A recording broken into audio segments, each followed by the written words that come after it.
Hello everyone. In this video, I will show you how to fix Smart App Control blocking Steam or Epic Games on Windows 11.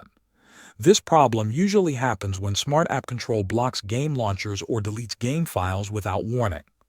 First, click on the Start menu. Now type Windows Security and open it. Once the window opens, click on App and Browser Control.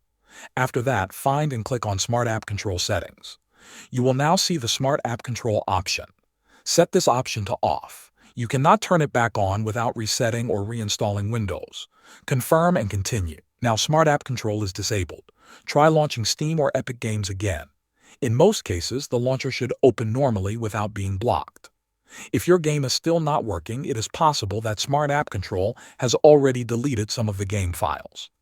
In that case, open Steam or Epic Games and verify the game files. This will restore anything that was removed. Thanks for watching.